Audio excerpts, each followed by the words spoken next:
Nke a bụ Ịma24 TV. Igbo ekene m unu, Igbo mma mmanụ.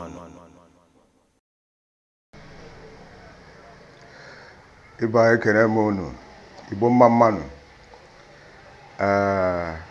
Biko ihe m chọrọ ikwu okwu n'ụbọchị nke taa bụ ihe gbasara Obi Cubana, nke eji mere isiokwu n'ụbọchị taa.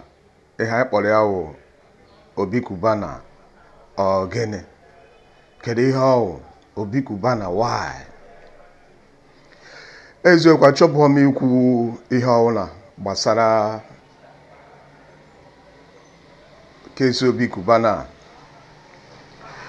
maka na ihe mfu na ịntanetị karịrị m, ihe mfu na soshal midia karịrị m. Ikwu eziokwu, echekiela m ọfụma, agbakọla m ọfụma, eche na ahụtụbeghị m ụdịka ihe a, ụdịka ụdị ihe dị etu a, maka na ihe mee n'ọba ọ dị egwu. Ekwuru na m etinye okwu ọnụ, ekwuru na m amanye okwu ọnụ, na okwu a nwe otu okwu a si gbasa m, maka na otu m siri fụ esiri mee ego n'ọba, o so n'ihe njikwa na m etinye okwu ọnụ. Mana ozi bịa si n'elu si n'ala na-abịa na-ajụ Ịma24, kedu ihe ikwu gbasara ihe a mee n'ọba? Kedu ihe bụ isiokwu? Kedu ihe bụ isiokwu gị? Kedu ihe bụ uche obi gị? Kedu ihe ị chere? Kedu ihe bụ isiokwu gị n'okwu a, n'ihe a mee n'ọba Anambra State? Ihe njikwa na m ga-etinye okwu ọnụ bụ abịa nchọpụta na ndị soshal midia niile, onye ọbụla nwere platfọmụ, onye ọbụla n'ọba, onye ọbụla Obi Cubana si mba na ga-etinye okwu ọnụ. A sị na ebe onye ọbụla na-ekwu okwu na onweghị onye na-ekwu okwu, so were etinye n'ime friji ka ọ jụgodo oyi, si ka onye ọbụla kwuchaa. Ọ bụrụ na ha kwuchaa, ka m gwa ihe uche obi m n'ihe gbasara ihe mee n'ọba. Eziokwu, amadi efuru a na-akpọ Obi Cubana, onye ọbụla na-eku, a na-akpọ ya esi elu, akpọ ya esi n'ala, akpọ ya na otu esi wee mee ego na bie. Ikwu nke eziokwu, onwekwa onye nwere ike icheta mgbe nwa amadi ya na-ata afụfụ mgbe ọ na-agagharị from pillar to post. Onwedị onye ọbụla nwere ike ikwute okwu adị echeta nke ahụ. Adị m ekwukwa na otu esi mee ego, kpalie ego n'ọba, na ọ magburu onwe ya na mma. Ọgwakwa ihe m na-ekwu, kama na o nwere ihe ọwụ na vidiyo a na-aga n'ihu, unu ga-aghọta ebe m na-aga. Ịhụgị, afọ m ga-esiri fee ego, efegidere ego n'ọba, febam ya n'anya. Onwe ha na-akpọ ifeba mmadụ, ime mmadụ ihe n'anya. Efegide ego n'ọba, feba ya mmụọ bụ Ịma24 TV n'anya. Eziokwu, mgbe a na-efe ego a, mgbe ihe na-eme n'ọba na-eme, tutu bido nleme TV m na ihe na-eme na soshal midia, abịa m chekie my BP, ọwụ na ọ ka fọ 3 bar, ọ fọ bar 3 o ihe ọfọ ya ka m ji ama na-eji wee na-enene ihe na-eme n'ọba. Ịma na ihe na-eme n'ọba, wọchị ihe na-eme n'ọba, chekiarịa BP m again, ọ bụ na ọ fọ 1 bar, nsị mba nakata. Kedu ka nkịta ga-esi were sie nsị, eze abịara ewu? Onye ọzọ ka a na-ewere ego na-awụsa n'amụ ya, mbịahịa BP m na-agbada. So Okoye necha onwe anya sị mba na ihe na-eme n'ọba enwere ike igbu m ebe a nọ, not possible. So otu aka nsi si na mma wọchịkwa, ekwezikwa m n'anya ihe na-eme n'ọba, mbupụ.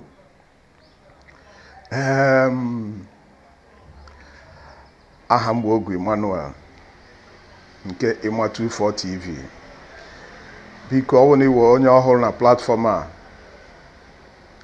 ana m anabata gị ebe o buru ibu. Biko echefukwana subscribe na Ịma24 TV YouTube channel. Gaa na Facebook page anyị, like anyị, like ya enwe ihe anyị mere nwe ihe anyị kọmitiri biko nwe ihe anyị kọmitiri unu ji ebe a like ya biko n'ịga n'ihu n'ihe nna ekwu anụgo m ihe ụfọdụ mmadụ kwuru ụfọdụ si na akparịrị Naijiria n'ọba ụfọdụ si na akparịrị ego Naijiria ụfọdụ si na nwa ụdị nna anụfụbe ụfọdụ si jee kpụrụ nwa amadi a na-akpọ Obi Cubana kpụrụ ya kugbuo ụfọdụ si kpụrụ ya nye ndị DSS ụfọdụ si kpụrụ ya nye ndị EFCC na-ajụ gịnị kedu ihe ọwụ unu wee nye nwayọ afụchago m angụ ọtụtụ mmadụ si wee na-abịa mana nwere ebe m si abịa kedu ihe wee ebe m si abịa ihe mere n'ọba dịka m si kwuo ya mgbe mbụ o nwere mgbe ọ bịa mgbe m bido nenewie n'izu ọ bịa bido wewe m iwe so mbịa mechaa jụọ m ajụjụ jụọ m atụfọ ihe na-eme n'ọba o wee gị iwe o gosi na ihe dị mma adị gị mma ihe a mee n'ọba mee na be gị ọ ihe ọjọọ ka ọ ka mma na ihe a mee n'ọba ya mee na be m ndị mmadụ kpụwazie m ọnụ ibi na si chọrọ m EFCC na DSS nwa abịa were Okoye nsogbu adịrọ mana ya bụ na o mee na be m ụmụnna biko na ụmụnne angụrụ nsi abịa kere ebe angụrụ nsi abịa ọkwụnụ furu ihe a na-akpọ ego owo kwudi lajan amara m mma nwere ụdị ahụ na onwefọ ihe a kpọrọ ego nkịta rachara ya anya ifu ebe ego mere Okoye ihe ifu ebe ego mabutere Okoye pịa Okoye n'ala ifu ebe ego bịa wepụ internal memory dị na brain Okoye tụ ya throwing ifu ebe ego bịa wepụ memory card dị na brain Okoye tụfuo ya Okoye na-agazi Okoye dịka onye egbuwara isi ọ bụ gịnị iche na isi adịrị Okoye mma isi dị Okoye mma nọọ ihe kwesịrị ịkpakọ isi Okoye ọnụ ewepụghị ya that is na ego adịrọ my brother ụmụnna unu ofu ebe ego mere mmadụ ihe unu furu ebe ego kparịrị mmadụ ebe ego nwụrụ mmadụ naanị ọ bụ na ọ bụrụ na ka ọ jụgodo ya aka masị nkịta racha ego anya aka masị kịtịkpa gbagbuo ya ama m ụdị nwere ike ịkpụ ya akpọ ka mma ma nwere ike iji iwe rọsh ya ma ebe nọ na afọ m ihe mee n'ọba ihe a mee n'ọba otu ọ na ị chọrọ si otu aghọta nke gị mana ihe nghọta bụ na nkịta kwesịrị ịracha ego anya ego abụrụ ezigbo mmadụ jekwa jụọ ndị ego tụgo n'ala jee jụọ ndị ego mere ihe ego ada akwanye ugwu so ọ bụrụ na abịa n'ọba were ego were gbaa bọọlụ were eche strapụ were pasị alụ mmadụ bọọlụ were bọndụlụ ego pasị ya evino ndị ahụ ndị mere ya n'ọba ndị ahụ bọ na-ege nke ahụ ma ọ na-asị m kwuo ego kwesịrị ewepụta ya ka m gara ikwuje otu o si dị n'obi ego na-eme mmadụ ihe so ya mee n'ọba wụ revenge ka e mere ego n'ọba ka unu ghara iche nọ mebi nọ mama Cubana ma ọ gịnị ịghọtago gaa nsi gwute esiki kpachapụrụ anya ha furu ise a na-abụ n'anya si na ha na-eji revenge ego ihe ego na-eme mmadụ ha ji revenge ya n'ọba eziokwu na the team ma title ewepụtara wụ na mma Cubana Obi Cubana na o mechiri akwụkwọ si were rebrand ya so ọ na-ejụọ m mma gwa gị na revenge ihe ego na-eme mmadụ ka eji eme ego n'ọba ego na-eme Okoye akpọ family meeting kpọọ Okoye na fon si ya na enwe pịam obi amapụ Okoye kedu nke ndị a na-akpọ m again ekwute okwu ihe nwere ike ime na family ma ọ n'obodo si Okoye ngwa na ose etie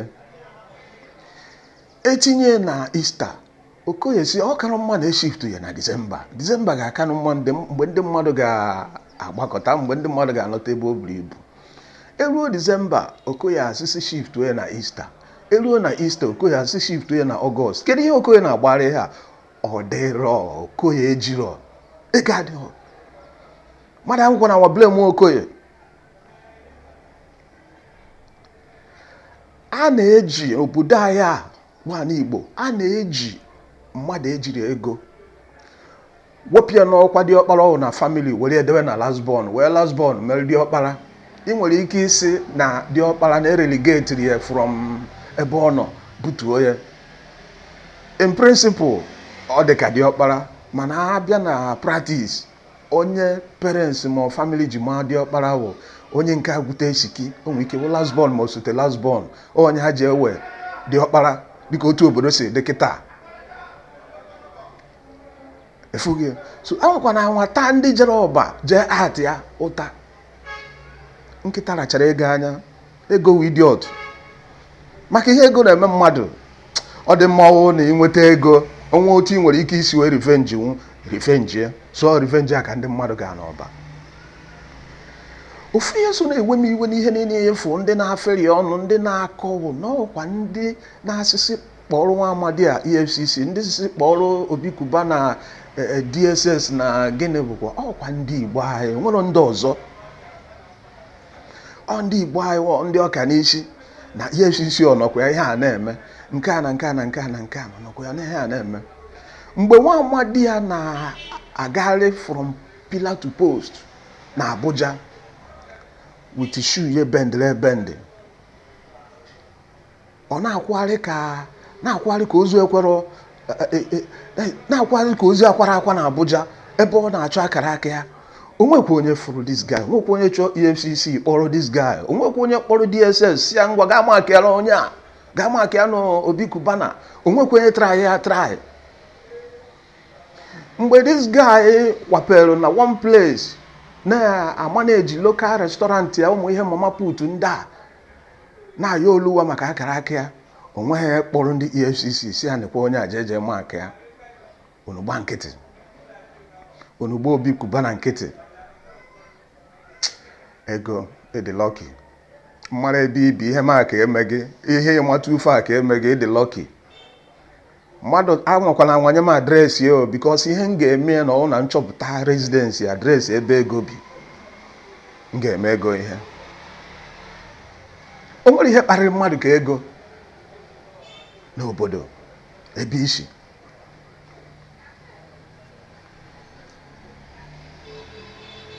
Ile anya ụmụ ụfọdụ ndị na-efe ego, mana achọpụtara m ụfọdụ ya na-efe with ka ọ banyegodo n'aka hụ na nwa okwu ka ngwa ya. So o nwere ike Obi Cubana efekata gị detin chọrọ ya bịa ọgụgbụ ya. Obi Cubana na ndị na-eso ụzọ ya si na ha ga-emekpọcha ego ihe niile ha kwuru n'ọba. So ha wee mee the meeting na ihe ha ga-eme ego n'ọba na ọ ga-afụ. Ikwu eziokwu, ego ifukwala na-ekwu okwu ya, ego kwesịrị ịwụ ogbenye, ego kwesịrị ịwụ amara m ya, ego kwesịrị ịwụ your slave. Ego kwesịrị ịwụ onye na-agara gị ozi, onwe ozi dị aṅa anyị chọrọ idinye ego ọ gaa jee merụ gị ihe ndị ahụ kọmandị ego ekwesịrị dị na kọmandị ahụ.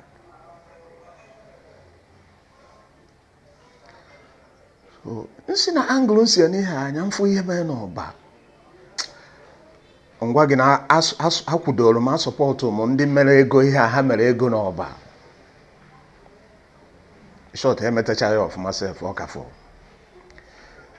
Ifu ndị ego bụ karịa ha, ifu ndị ego tụrụ n'anya, ifu ndị ego mere ha enwekwa ọnụ okwu na famili ha, ifu ndị ego mere ha enwekwa ike isi ịbata na be ha jụọ kedu ihe mere ihe a ji dị otu a. Pịam bifo mepe ọnụ madam amaki gị come on mechie ọnụ ebe a, ụmụ nwoke na-ekwu okwu isi okwu na-ekwu.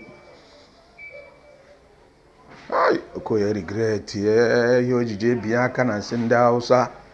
Ọ bụrụ ihe ego na kọs apụta na family meeting Okoye rezie aka ka o kwuo pịam asị ya nọdụgodo ọdụ nọdụ ana biko ka ọ bụrụ na Obi Cubana awụ na onwe okwu ya gwa ya, ọwụ na okwu sie biko sekretarị mechie akwụkwọ unu ajọ na meeting kama a ga-eche ka Okoye ekwupụ nke adị ya n'ọnụ. Okoye gịnị ka ị nwere okwu? Ogbenye nwere okwu, ogbenye nwere okwu aka kedu ihe ị ga-ekwu? Maka a na-enega ya na ọwụ nọ ihe dịka na iji ego ikwuo okwu ga-abalansị ya. ikwu okwu ga-akwụrụ ọtọ ka siga, ikwu okwu ga na-apụ anwụrụ ka igbo. Iji ha ego kedu ihu ke contribution gị na meeting a? Nothing. Nwoke m nọdụ ana, biko nọdụ ana. Biko chief priest inwe okwu gwa anyị hapụ ndị ara abịa nnọọ na meeting onye ọbụla ekwubecha nnọọ okwu. Hai ego chekwana ọfụma ahụ. Afụgo m ebe ya mere ihe ego cheki ihe necha anya sị gị na ego na mmadụ ada anọ. Ego na mmadụ ada anọ. Onye mere ofu oyi nwoke ji wee jecha village nọta sị nna mamakwa na ya rụ village wee were ego nye mpịa. That is ego ya ga-eji wee gbaa transport na-achị azụ n'obodo ọ nọ. Were ego nye mpịa sị papa biko na ya debere ya ego a na ọ ma na ego na mmadụ ada anọ. Ịghọtago? So mpịa ọkwanụ guy mpịa nara the money. Mpịa nara the money were mee ihe na-akpị ya. O ruzie mgbe dị ga nọcha Christmas ka ọ na-achịta azụ na Jenụwarị si m papa biko nyezie m ego ahụ nye gị. Mpịa sị ya kedu ego nke ị na-ekwu? Ọ sị ego nyere gị mgbe m bata Christmas na-achọgo m ị na-achị azụ ka m ji wee gbaa transport na-achị azụ.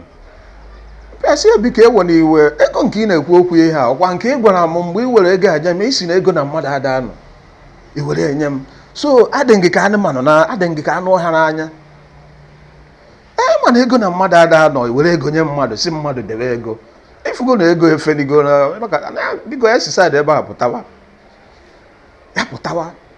Ọ bụrụ ihe ego na-eme. My brother, my sister, ụmụnne na ụmụnna biko nụ. Iwuru onye ọba. Eweniri nga aka enu ihe unu wụ amara mkpọ unu machine unu ga-ewebe iwe. Ama m otu mezi ha elo ndị ọba. Otu aka nsi ehelu unu Obi Cubana ọnụ anwa aka ịghọta. Maka na abịa nchọpụta na ọba dị na Anambra State ndị ọba break go records, so many records. Break go record. Negodo mmụọ na-eklem na nna agụ Bible. Okoye na-eklem na ya na-agụ Bible. Agụgide m Bible gụta ebe Solomon na-eklem otu efi. That is ọ na-edebe ahụ na ya na-ata efi.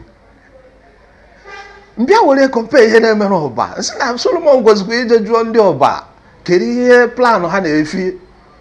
That is ka ihe plan ha nwere ebe efi dị. Na ya chekwana ya bụ onye ọta efi na ya ma n'ọba ka efi. That is na efi na-erubere ndị ọba isi. Na ya mụrụ na efi na-erubere Obi Cubana isi n'ọba. Ama na Solomon ebe ọ nọ kịta ọ ga-aghọta ije na atọpụ gị efu gị. Ọzọ dị ka ibi ewuru ụbọchị niile everyday adịmanụ ije na YouTube ndị herdsmen jikwa jee n'obodo dị otu a ndị herdsmen mee nka ndị herdsmen mee nke ọzọ na ndị herdsmen jikwa wee buru ụmụ ihe eke 17 ndị a ịghọtara ekwesịghị ịghọta aha ihe na-akpọ ha na ha na-ebu ya na-eyi mmadụ egwu n'ọya ka ha na-eji akọntrolu efi a ha na-akpọ akpagharị ọgwana ya ka ha ji akọntrolu obodo efughị. Mana ndị mmadụ achọpụtaghị na ọ bụrụ sọsọ ụmụ ihe eke 47 ka eji akọntrolu efi. Unu chọọ unu eru ọba jee na nke Obi Cubana jụọ na ya na otu enwere herdsmen na unu amago ebe ni unu jekwa ọba herdsmen dị n'ọba ezigbote herdsmen. Mana difference dị na herdsmen dị n'ọba bụ na difference dị na herdsmen dị na nke ndị ugwu bụ na ndị a na-ewere ụmụ ihe osisi na ụmụ ihe eke 17 ndị a na-akọntrolu efi ma ọ nama a na-eji na-akọntrolu efi ma ọ nama. Mana ịgbadata n'ọba ndị herdsmen nọ n'ọba na-ewere bọndụ rapa ego ha jide otu a mee otu a ime otu o si bugharị ihu satellite pan atọnụ ya otu a efi atọnụ witi rapa ịchọ iwere rapa ego jee n'ọba jee mee experiment ya ọwụkwa na efi atọnụrụ n'ọba ka m biri n'ọgbọ isi unu chọọ jee try ya n'ọba so ya bụ ihe dị iche. Ọ bụ erike ike ọbakarịsị. O nwere ofu oke enyi m laikiri nna-ada esobe na YouTube wuo n'owe Igbo. O mee nke nghọta na ekwu na capital Anambra State na-eburu gị ebeje debie n'ọba n'ọba ka ọ dịzi. Enwekwana m idea onwere onye kwere agwa m na ọ bụrụ onowu Igbo. Amara m na-echenjigo capital. Bọsị ya ka m jebere exam. Adasigokwa m ọ bụrụ onowu Igbo gwa na-ebugharịgo capital. Mana ana m eche exam result a ka mmanya ndị a ga-ama akịrị m ebe ndị capital Anambra State. Efuge. So, biko, Obi Cubana bụ onye Igbo, the only Igbo man efi ya juru nkwọ. Efi Obi Cubana juru nkwọ. Efi Obi Cubana juru eke. Efi Obi Cubana juru oye. Efi Obi Cubana juru afọ. Obi Cubana karịsị.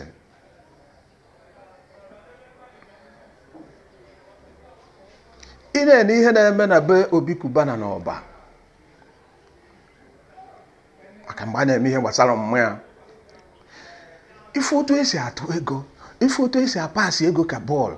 Ife otu esi eche strap ego. Na-ehedi. Nwere ebe a na-ebutu ego ka, that is, ahụm otu m esi wee akọwa. Ị nwere ike iche na money is going out of fashion. Ihe mere ego n'ọba mee nghọta na ego adịghị ewuzi. Maka na ego nọkọta filuwe, otu ego si bịa filuwe. Ndị Obi Cubana na ndị na-eso ụzọ ya sị mba. Na onwere ihe ga-emenụ ka ha ghara ịtụ ego n'ala n'ọba. Eru na ọba tụọ ego n'ala. Atụrụ ego n'ala n'ọba. Si akịtịkpa agbagbukwa ya, nkịta rachaa ya anya. Onye mụdịrị ya ihe a dị. Maka ihe a na-eyi ndị mmadụ oyi ka pipụl egwu. Efughị. Otu a n'Igbo dị kịta.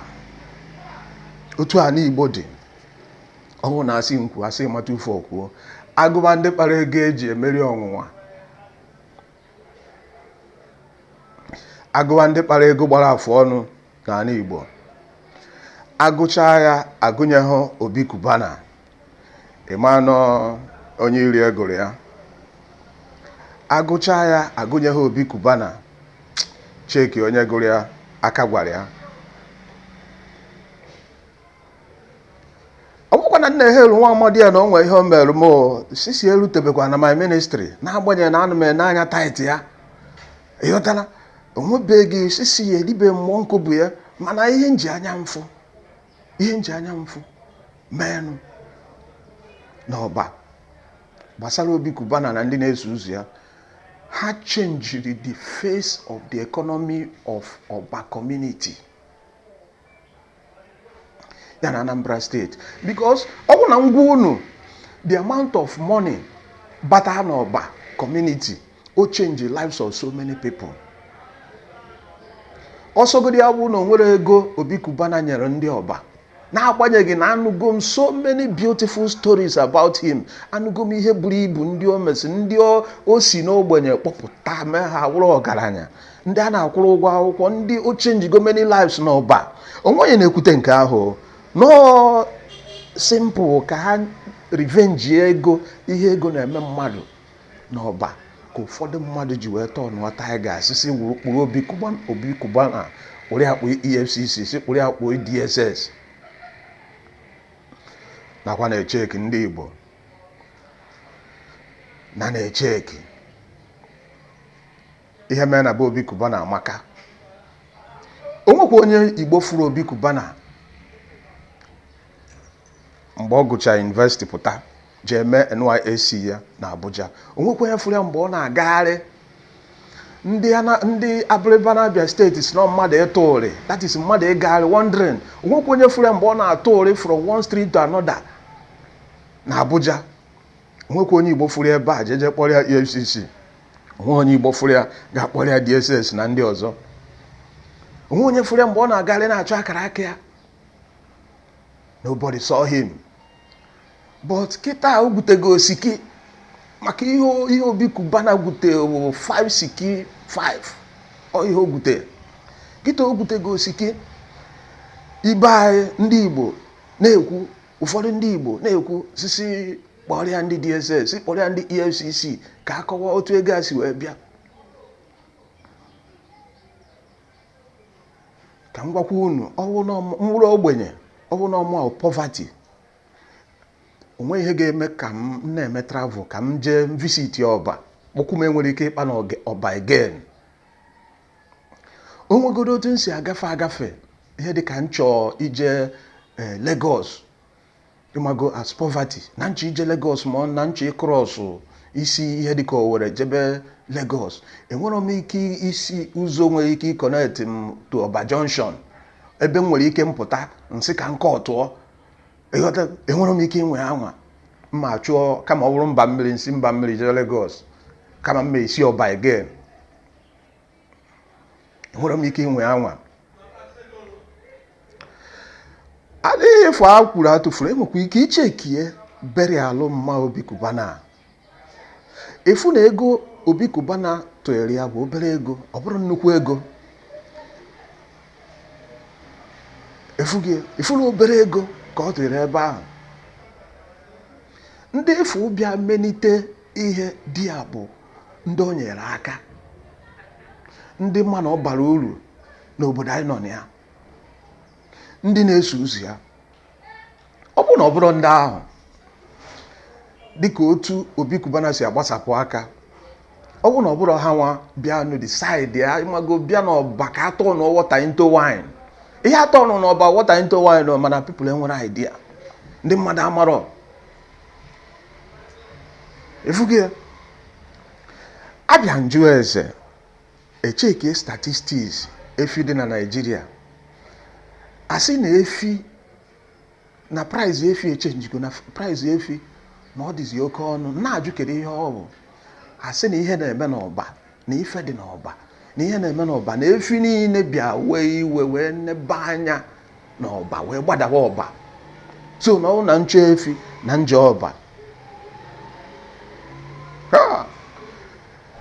Asị na tụfọ nsogbu dịkwa. So na ọ bụ na need efi na njewa ọba. Efuge mana ọ bụrụ fọtụ ndị ọba, ọ bụrụ fọtụ ndị ọba because ihe nji si na ọ bụrụ fọtụ ndị ọba siri ofe n'ọkụ. Trailer ma ọta nka bịa kugbuo efi na iru gate ha. Ọ ghọrọ ha opportunity. So ọ bụrụ fọtụ ndị ọba, mmadụ anwụkwa na anwa blame Obi Cubana.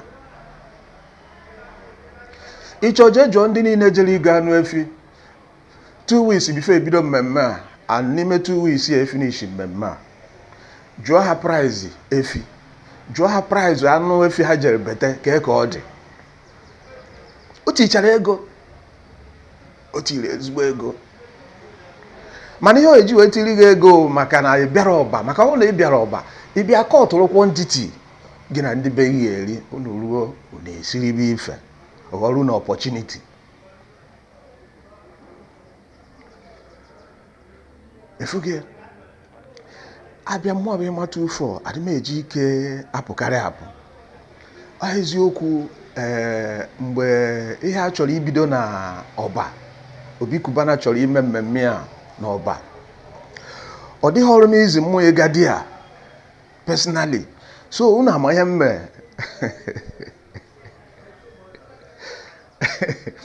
unu ama ihe mme ịmago in order to be there. Send them my Jubril, that's all my second na my photocopy. Send them my Jubril si abịa ngwa bịa kwado bịa jewe ọba. Enye m ya 2,000 naira si ala ọwụ na iru ọba change ya na 20 naira ma ọkwa 100 naira. O ruo mgbe Obi Cubana ya agba ego ifelu m ego a n'ihu si ya na ịmata ufọ ferie si gị fee ego a. Ị mara mgbe ma Jubril ruru ọba ọkpọ na fonu nwere fonu ya ọ sị na ya ruru ọba fụ ihe eji ego eme fụ na onwero ndị ji 20 naira na onwe ndị ji 50 onwero ndị ji 100 onwe ndị ji 200 na ego bụ from 500 gbagowe na bọndụl so ya na-esi anya otu ọnọdụ nsi wee dị si ka ha wenataba 2000 a nke na ya si olu ya gozie ya efuge maka onwe ka ọ dị mmadụ ije goloragolo isi wọta ije gbanye na Atlantic na ụdị ka mmiri pụta na main road chekie ya na onwe ka ọ dị so otu aka sorokwa ma 2000 fọ ya na akpa ahụ efuge ndị Igbo amarụ ndị Igbo asị ndị na-arụsi ọrụ ike amarụ ndị Igbo dịka ndị na-agba mbọ. Obi Cubana so na ndị na-agba mbọ. Biko ọ bụrụ na ị na-eche echiche otu ya esi wee kpụrụ Obi Cubana kpụnye ndị DSS kpụrụ Obi Cubana kpụnye ndị EFCC, my brother, ọ bụrụ na uche ma aka m asị gị were mgbe ahụ eji eche ụdị echiche a kpee ekpere ka ife merụ na Obi Cubana na be Obi Cubana na ọba ka ife merụ na ọba ka o nwee ike ime na be gị ka o nwee ike ime na your compound maka na my prayer point o nwee ike ime na my compound. Ụmụnna nwekwa emere ibie o nwere emere ibie mana ụfọdụ mmadụ achọpụtaghị na ndị Igbo dị ka ọnwa o nwere ihe nwere ike ikpuchie n'agbanyeghị ọnọdụ ọbụla ndị Igbo nọ na ya n'agbanyeghị ọnọdụ ọbụla idewe ndị Igbo ha ga na-ashine iti ha n'okpuru oche ha isi ebe a na-ashine ịkpafanye ha iti ha n'ime akpa ha na-ashine nwere ebe ọhụrụ na itiri ha na-ama na-ashine ọkwa ofu shine na aka anọ n'ọba na-ashine n'agbanyeghị otu ọnọdụ Naijiria siri dere. So ụmụnne nke anyị wee kene na ihe a mee n'ọba na-aghọta ezigbote ihe ọ bụrụ ajọ ihe ka anyị wee ya na ezigbo ihe mee n'ọba maka ego na ihe ego na-eme mmadụ ọ dị egwu. Ọ bụrụ na nkọwa ihe ego na-eme mmadụ chi ga-eji chi ga-abụ enwebere ike ikpe aka fụgị agwa m na Obi Cubana na upgrade go history ọba community o bunitego akụkọ ha o menitego ndị ọba o welugo aha ọba welu gold na diamond dee ya na capital letter tinye na map of the world. Ijezie na kọmputa ka ị taịpụọ ihe dị iche ma nwee ike ọ bụrụ obi dị asọ ka ị chọrọ mụrụ pịa ma ọkpụrụ gị jewe ọba ihe afụ na kọmputa wa ọba ịfụrụ na afụrụ ọba na kọmputa efu Obi esi ka ị taịpụọ ihe bido na CEO ọkpụrụ jewe Cubana so ka ịfụ na Cubana ọ ya na-achịzi ọ ya na-achị.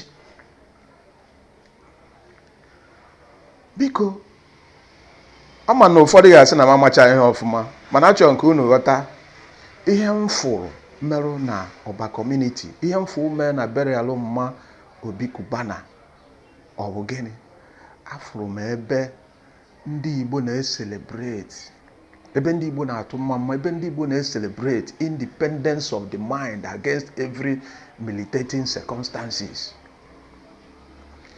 Afụrụ m ebe ndị Igbo na-egosi na otu ọ sọkwara ọnọdụ Naijiria si dere na ọ bụrụ maka anyị na otu ọbụla ọ sọkwa Naijiria si debe imi na ọnụ na anyị ga na-eri ife na otu ọbụla ọ sọkwa Naijiria dị anyị ga na-achake ebe ọbụla anyị nọ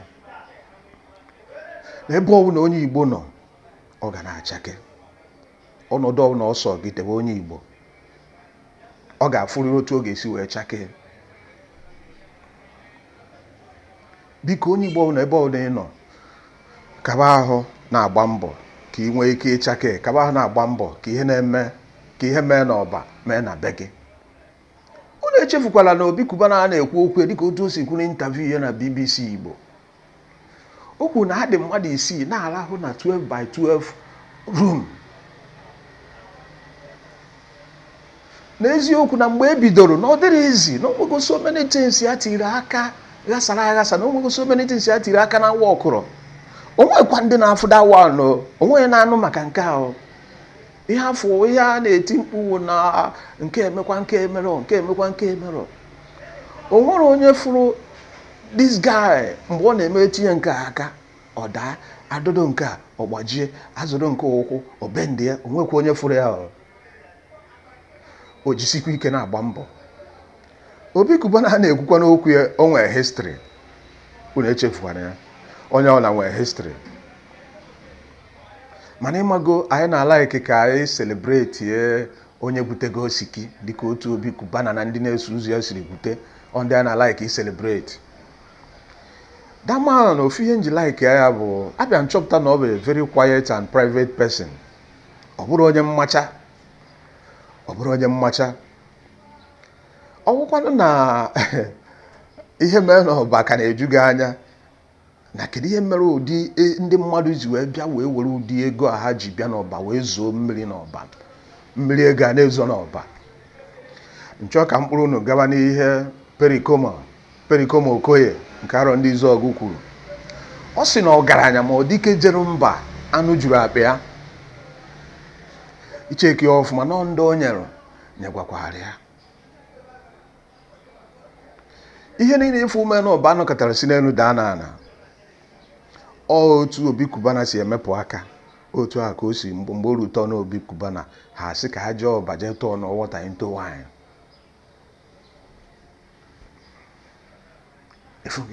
So iji mechie okwu m maka na ezigbote iwe na-ewe m initially mana mgbe m bịa gụọ isi chọpụta na ihe a mee na be Obi Cubana na o kwesịrị ime na be m mgbe aka m bịa configure bịa bụgharịa brain. So ofu mbịa chọpụta na ịmakwa na ọ bụrụ na ị were mmadụ niile nọ n'ofu local government area ma ọ bụrụ na ọgwụ ego na work maka na ego m fụrụ n'ọba karịgo ego ọgwụ ego. Ọ bụ na ọgwụ ego na work iwere mmadụ niile nọ n'ofu local government area jeje were ha gwọọ ọgwụ ego ime nweta the quantity of money na ihe eme n'ọba ihe eri n'ọba ego spend n'ọba ime nweta that kind of quantity na ije were ofu local kpụrụ mmadụ niile nọ n'ofu local government area were agwọ ọgwụ ego ma ọ bụ na ọgwụ ego na work. Ọ bụrụ fọtụ Obi Cubana na ihe mee na ọba bụ carnival. Akpọ ndị mmadụ si ha bịa rie ṅụọ maka oge adrozi. So onye na-ekwu ka onye Igbo ọwụna gbaa mbọ jee chọba akara aka ya. Onye Igbo ọwụna gbaa mbọ were ụkwụ ya jee chọọ ihe da ya na mmiri. Amarụ ndị Igbo dịka ndị na-agba mbọ. Uche gị dịka onwekwa ihe ọbụla ị nwere ike ime n'ụwa a ka imeta ndị mmadụ mma. Ịkpata ego ahụ ọ bụrụ na eri gị eri ịkpata ego ahụ ejighị wee nye ndị mmadụ aka a ga-ekwukwa okwu otu ọbụla o siri dị a ga-ekwu okwu. Mana ọ ka mma na ihe a mee na be Obi Cubana n'ọba na ihe a mee n'ọba ya bịa mee na be m sikwu eziokwu at least keep ndị mmadụ busy ha fụ ihe a eji na-ekwu okwu. Igbo ekene m unu, ndị be anyị ekene m unu. Igbo mma mmanụ ka ọ jigodo oyi ka ntị nke ọzọ fọrọ afọ na friji. Bye bye.